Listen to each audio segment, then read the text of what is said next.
नमस्कार, स्वागत है आपका न्यूज लॉन्चर पर। मैं हूं नीलू व्यास। आज एक बहुत बड़ा फैसला ईडी के सिलसिले में आया है और सुप्रीम कोर्ट ने इस फैसले को सुनाया है कि ईडी अब मनचाहे तरीके से किसी को भी पीएमएलए के केसेस में गिरफ्तार नहीं कर सकता और अगर गिरफ्तार करेगा तो उसको स्पेशल कोर्ट से परमिशन लेनी पड़ेगी। यानी कि अब ईडी की मनमानी नहीं चलेगी।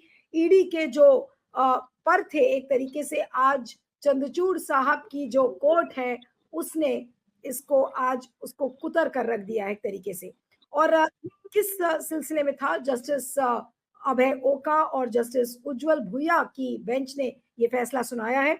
और ये एक लैंडमार्क जजमेंट इसलिए माना जा रहा है क्योंकि इसमें ये साफ साफ कहा गया है, और मैं लाइंस पढ़ना चाह रही हूँ कि enforcement directorate and it's officers, यानी कि एनफोर्समेंट डायरेक्टरेट और उनके अधिकारी cannot arrest an accused under section 19 of the PMLA Act after the special court has taken cognizance of the complaint of money laundering। यानी कि अगर स्पेशल कोर्ट में money laundering को लेकर कोई कंप्लेंट लिखी गई है तो ईडी या ईडी के अधिकारी मनमाने तरीके से इसमें गिरफ्तारी नहीं कर सकते हैं।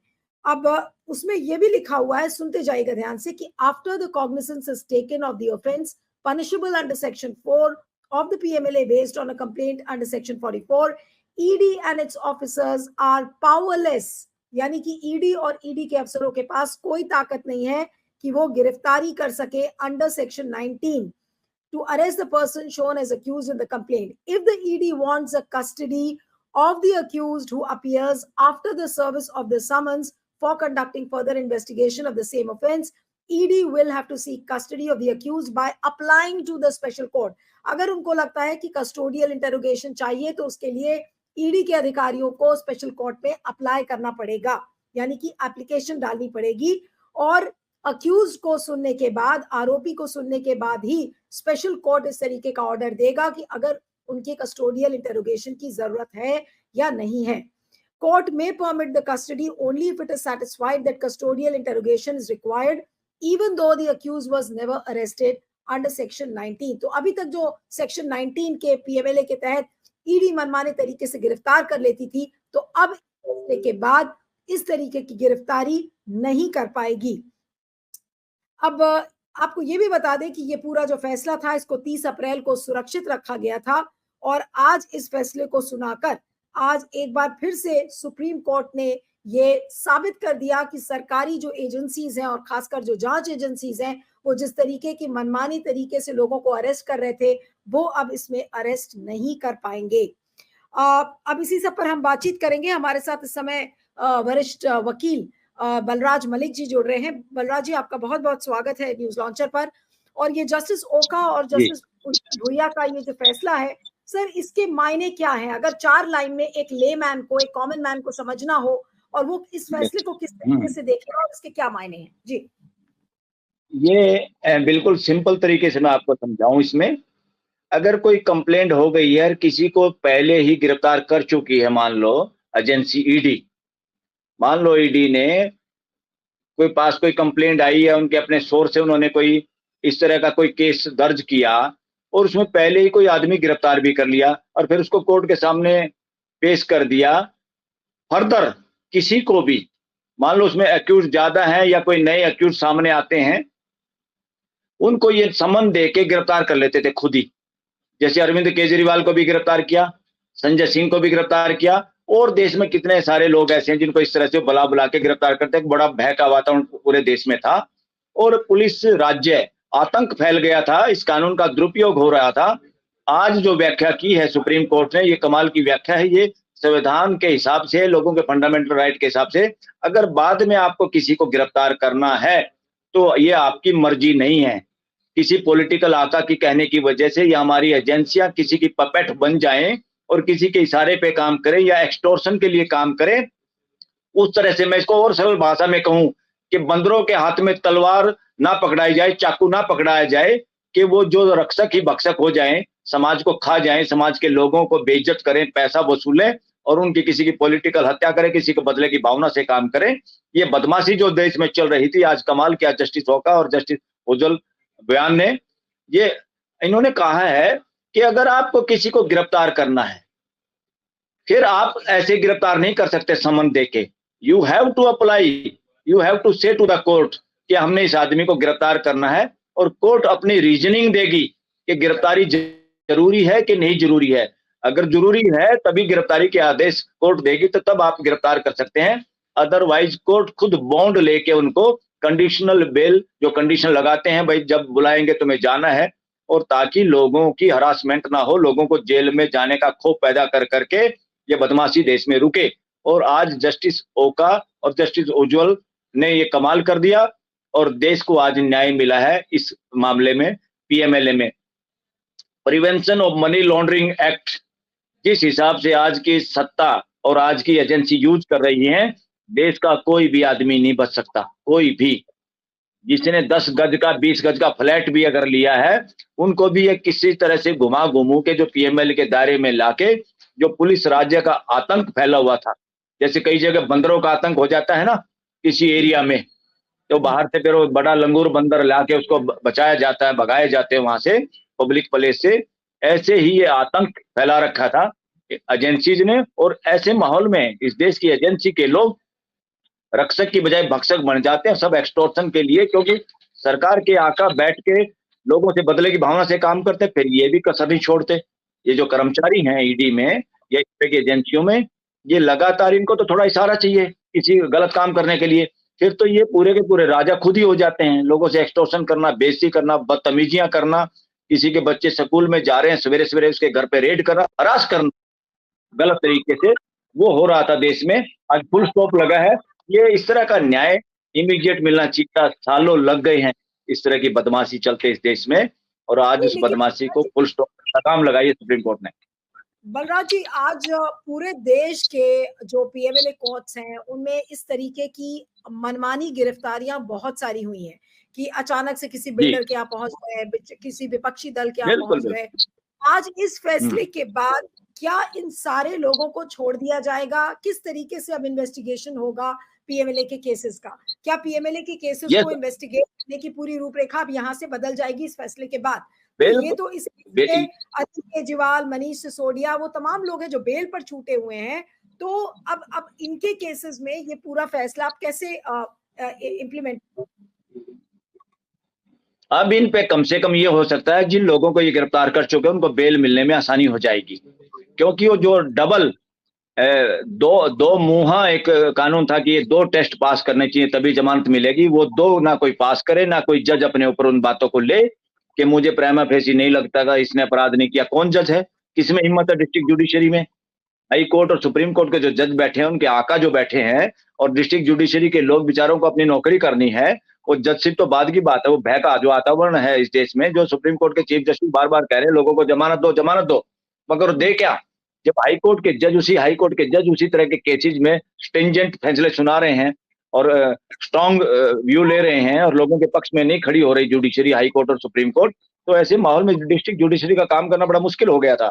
इन्होंने रास्ता खोल दिया है, और डिस्ट्रिक्ट जुडिशरी में जो भी लोगों को बाद में समन के आधार पे गिरफ्तार जिन लोगों को किया है, उन पे डबल टेस्ट वाला फार्मूला खत्म हो गया है। They can get bail easily now, उन सब लोगों को जमानत मिलेगी। इतने सालों से जो हम एक मनमाना रवैया ईडी का देख रहे थे और ईडी की छवि वाकई में बहुत ज्यादा खराब हो गई थी, तो आज ईडी के अधिकारियों के लिए जो मनमाने तरीके से काम करते थे, इस फैसले के क्या मायने हैं? क्या वो 10 बार सोचेंगे या अभी भी वो सरकार के निर्देशन में काम करेंगे? क्योंकि जब सरकार के पास ब्रूट मेजॉरिटी होती है तो फिर तो वो कोर्ट की भी नहीं सुनती है। तो कोर्ट अब की किसी की क्या? अब नहीं किसी की हिम्मत है। सवेरे सवेरे प्राइम मिनिस्टर नरेंद्र मोदी या अमित शाह भी किसी को आदेश देगा, अब किसी में हिम्मत नहीं रही, कोई काम करेगा जेल में जाएगा, कोई भी ईडी का कर्मचारी होगा। अब समनिंग पे वही रूल फॉलो करना पड़ेगा जो सुप्रीम कोर्ट ने आदेश दिए। किसी की औकात और हिम्मत नहीं अब किसी की भी, ना पॉलिटिकल आका की, ना ईडी के लोगों की, ना सीबीआई के लोगों की। कोई इस तरह की बदमाशी अब नहीं कर सकता। जो करेगा नौकरी भी जाएगी, जेल में भी जाएगा। बलराज जी, मैं चाहती हूँ कि आज दर्शकों को थोड़ा आप सेक्शन 19 के बारे में अगर बताएं, क्योंकि इसमें दिया हुआ है कि section 19 of the PMLA act allows the ED officers to arrest an individual on the basis of material in possession and reason to believe to be recorded in writing that the person is guilty. यानी कि अगर किसी व्यक्ति के पास कोई ऐसा material है जिससे कि उसको नपा जा सके, तो ईडी के अधिकारी उसको अंडर सेक्शन 19 उसको गिरफ्तार कर लेते थे। अब जी, इस फैसले के बाद क्या सेक्शन 19 को इन्वोक नहीं किया जाएगा? उसका क्या यूज रह जाएगा? किसी की हिम्मत ही नहीं। सेक्शन 19 अब वैसे पढ़ी जाएगी जो सुप्रीम कोर्ट ने कहा है। ये देश की सेक्शन इन कानूनों की वैसे पढ़ी जाती है जैसे सुप्रीम कोर्ट कहती है। ये जो किताब में लिखी है उसके आधार पे कुछ नहीं चलेगा। अब जो किताब में लगा होता है इसका मिसयूज कर रहे थे। रसोई में चक्कू रखा है, उसे आप कर रहे थे। वो रसोई का चक्कू था फल काटने के लिए, आपने लोगों की करनी शुरू कर दी। आपने लोगों के फंडामेंटल राइट का वायलेशन करना शुरू कर दिया। इसको क्लैरिफाई कर दिया सुप्रीम कोर्ट ने हार्मोनियस वे से, कैसे how in a constitutional country this section will be treated, how this section can do justice with the people of the country। ये जो सेक्शन थी, ये जरूर इसमें जो लिखा है अगर इसकी प्लेन लैंग्वेज में जाएं, अगर इसको प्रो एजेंसी पढ़ा जाए, प्रो पुलिस पढ़ा जाए, पुलिस के मुताबिक अगर पढ़ा जाए तो बहुत खतरनाक है। ये बड़ा नॉनसेंस सेक्शन थी। इस सेक्शन को कॉन्स्टिट्यूशन के आधार पे इंटरप्रिटेशन करना, लोगों के फंडामेंटल राइट के आधार पे इंटरप्रिटेशन करना बहुत जरूरी था। अब सुप्रीम कोर्ट ने जो कह दिया वही सेक्शन 19 है इस वक्त। लाइव इससे लॉग बाहर नहीं जा सकता, कोई पुलिस ऑफिसर नहीं कर सकता अब। बिल्कुल, लाइव लॉग के हाँ, हवाले जो से जो लाइन्स लिखी हुई है और मैं पढ़ के आपसे समझना भी चाहूंगी कि the top court said in cases where an accused was not arrested till the time the ED filed its complaint, they could not be arrested afterwards. The special yes court yes must first issue a summons, and if the accused duly answers that summons, they could not be seen as being in custody. तो अब मैं आपसे समझना ये चाहती हूँ कि मान लीजिए कि स्पेशल कोर्ट एक समन इशू करता है, मान लीजिए कि अरविंद केजरीवाल के केस में या किसी भी XYZ के केस हाँ में, अगर उस हाँ समन के मुताबिक वो व्यक्ति स्पेशल कोर्ट में जाता है, अपनी गवाही भी देता है, सब कुछ देता है, तो फिर इसका मतलब ये है कि उस गवाही के दौरान ईडी अब उसे गिरफ्तार नहीं कर सकती है, राइट? बिल्कुल नहीं कर सकती। विद ऑर्डर होगा, कोर्ट से परमिशन लेनी पड़ेगी, कोर्ट को बताना पड़ेगा क्यों जरूरी है गिरफ्तारी। अगर उसके बावजूद जो आदमी अक्यूज्ड है या जिसको उन्होंने बुलाना चाहते हैं, बात करना चाहते हैं, प्रश्न पूछना चाहते हैं और गिरफ्तार अब तक उन्होंने नहीं किया है, तो कोर्ट को बताएंगे इस आदमी की गिरफ्तारी क्यों जरूरी है, हमें क्यों चाहिए। और उस आदमी को भी पूरी छूट है, वो बताएगा कि मैं जो कॉपरेशन कर ही रहा हूँ, जो इनको पूछना मुझे बताएं, मैं उनको सहयोग करूंगा। तो कोर्ट इन मामलों में फिर जमानत, क्योंकि कोर्टों को तो पता है कि मिसयूज हो रहा है, पूरे देश को पता है, पूरे जजों को पता है कि रिवेंजफुल एक्टिविटी हो रही है। बिना अपील, बिना दलील गिरफ्तार करो, लंबे समय तक इनकार्सनेशन जेल में रखो, that is nonsense on the part of this law. और तो अब जो वारंट क्या इसमें इशू हो सकता है, क्योंकि जैसे अरविंद यस यस केजरीवाल के देखो देखिए बलराज जी एक सेकेंड, जब अरविंद केजरीवाल को बुलाया गया था तो उन्होंने 8 या 9 बार शायद अपने समन्स को डिनाई किया, वो नहीं पहुंचे। उसके बाद फिर उनकी गिरफ्तारी हो गई, ये बोलते हुए कि देखिए, उनके वकीलों ने कहा ईडी के कि भाई इन्होंने तो गिरफ्तारी हमारे समन्स का जवाब नहीं दिया। अब यहाँ जी लाइव लॉग एक लाइन है जो मैं पढ़ रही हूँ, an arrest warrant under section 70 of the code of criminal procedure can only be issued if the accused failed to answer the summons and in the first instance this must be a bailable warrant। यानी कि क्या जो warrant issue भी होगा, मान लीजिए कि कोई एक आरोपी है जो कि समन का आंसर नहीं कर रहा है, तो क्या वो वारंट भी जो इशू होगा अरेस्ट का वो बेलेबल वारंट होगा? देखिए, अब जो कोर्ट ने जो क्लियर किया है, अगर कोई ईडी के बुलाने से नहीं जाता तो ना जाए, वो कोर्ट के सामने जाए कि हम इसको बुलाना चाहते हैं या पकड़ना चाहते हैं, कुछ भी है उसको कोर्ट को बताना होगा। अगर किसी कंप्लेंट में 100 आदमी एक्यूज्ड हैं और आपने 4 को गिरफ्तार किया, बाकी को नहीं किया है, फर्दर उनको अगर किसी को गिरफ्तार करना है तो आपको कोर्ट की ही मदद लेनी पड़ेगी। बिना कोर्ट के आप किसी को उंगली नहीं लगा सकते। वो आपके समन पे आए या ना आए, आपको अपना दर्द ईडी को कोर्ट के सामने बताना है। कोर्ट को बताना है, ऑनरेबल कोर्ट को, कि हम इसको बुलाना चाह रहे हैं, ये आ नहीं रहा है, कृपा करके आदेश दो कि आए, हमें प्रश्न पूछना है। और आदमी कहेगा ये गिरफ्तार करेंगे, गिरफ्तार तो अब कर ही नहीं सकते, क्योंकि अब तो क्लियर कट सुप्रीम कोर्ट ने कह दिया without order of the. And order भी क्या ऑर्डर, जिसमें रीजन देना पड़ेगा जज को भी। जज भी ऐसे नहीं कहेगा हाँ कर लो गिरफ्तार, जज को बताना होगा ये क्यों बुलाना चाहते हैं और क्यों मैं ये ऑर्डर कर रहा हूं, दोनों पक्षों को सुन के तभी ऑर्डर कर सकती है कोर्ट। अब कोर्ट भी कम से कम एक बड़ा भारी सपोर्ट मिला है सुप्रीम कोर्ट से। सुप्रीम कोर्ट के हिसाब से कोर्टों को काम करना होगा, डिस्ट्रिक्ट जुडिशरी को। अब ईडी की मनमर्जी नहीं चलेगी, उस पर 100% काटा लग गया है सुप्रीम कोर्ट की जजमेंट से। तो आज एक अगर जो लेमैन इस फैसले को देखेगा, तो आज वो क्या यही कहेगा कि अब जो ईडी के अधिकारी थे, उनके पर को कुतर दिया है आज सुप्रीम कोर्ट ने? बिल्कुल पर को कुतर दिया। वो जो लोग नॉन वेज खाते हैं उनको, मैं तो ज़्यादा मैं पता नहीं, पर मैंने देखा है जब आदमी कोई मुर्गे को भी पकड़ता उसके सारे पंख उखाड़ देता है नॉन वेज, वो फिर बाद में उसका जो बनाता है। पर कतरे नहीं हैं, पर को उखाड़ दिया पूरी तरह से कि आप अपनी मर्जी से नहीं उठ सकते, आपको चलना है कानून के हिसाब से, कोर्ट के हिसाब से। कोर्ट कहेगी तभी आप गिरफ्तार कर सकते हैं, अदरवाइज कोर्ट बिना उसके भी वो कहेंगे हमें गिरफ्तार करना, और कोर्ट कहेगी नहीं गिरफ्तार करना, ये आदमी को हम बेल दे रहे हैं और जब आप बुलाओगे ये जाएगा, सहयोग करेगा, अगर सहयोग ना करे तो फिर हमें बताना, फिर हम देखेंगे। जी।